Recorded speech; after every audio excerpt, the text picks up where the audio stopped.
रामायण महाभारत ये हमें क्या ज्ञान देती है?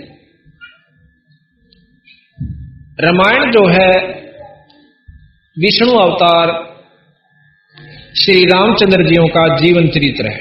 जीवन लीला कहो, जीवन चरित्र कहो, उसके बारे में हमें जानकारी दी गई कि भगवान राम ने कब जन्म लिया, वो कै भाई थे, उनके पिताजी का क्या शुभ नाम था, उनकी कै मौसी की माताएं थी हैं?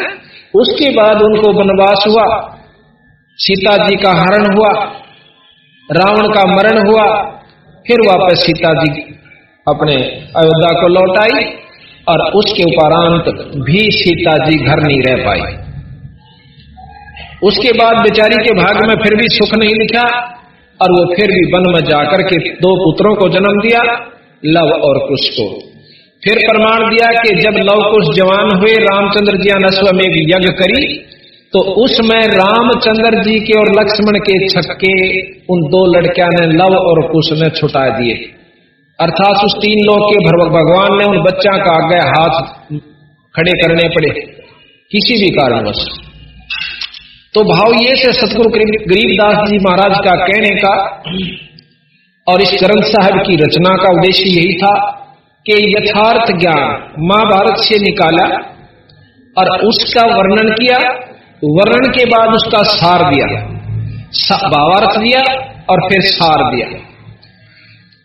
तो इस प्रकार फिर ये बताया कि इसके बार बार पाठ्यक्रम से भाई महाभारत का बार बार पाठ कर लेना या रामायण को बार बार पढ़ते रहे तो क्या हासिल होगा? हम जानकारी प्राप्त कर सकते हैं, आत्म कल्याण नहीं।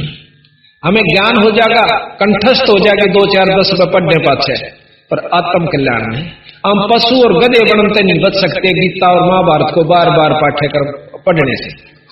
हाँ, उनसे ये लाभ बताया कि को पुण्यात्मा अपने अंतःकरण में इस बात को जमा सकती है कि रावण कैसे दुष्कर्म नहीं करने चाहिए। भाई किसी की पत्नी को नहीं हड़ना चाहिए, उसके हड़ने का, उसको उठा ले जाने का दुष्कर्म यानी अपने हिसाब से कोई ऐसा बुरा कर्म करने का उसका यूं फल होगा कि परिवार ही नष्ट होगी।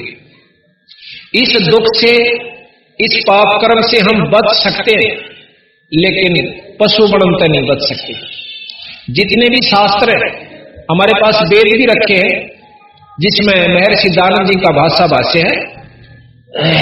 उन्होंने वेद का जो है भाषा भाष्य किया था, आधा सामवेद और एक यजुर्वेद। तो उस वेद में क्या लिखा हुआ है कि उस परमात्मा ने हमें आज्ञा दी गई है कि तुम ऐसे रहा करो भाई, शुभ काम किया करो, यज्ञ हवन किया करो, परमात्मा का नाम लिया करो, ईश्वर को याद किया करो, बुरे कर्म मत किया करो। राजा जो ऐसे काम नहीं करता वो राजा नहीं कहलाता। ये ज्ञान दिया है। इस ज्ञान से हम अपने अंतःकरण को और इसके ऊपर अनुसरण करने से दुखों से बच सकते हैं, बुराइयों से बच सकते हैं, लेकिन जन्म मरण के चक्कर में हम नहीं बच सकते। केवल यज्ञ और हवन तथा इसके वेद के पाठ बार बार कर लें।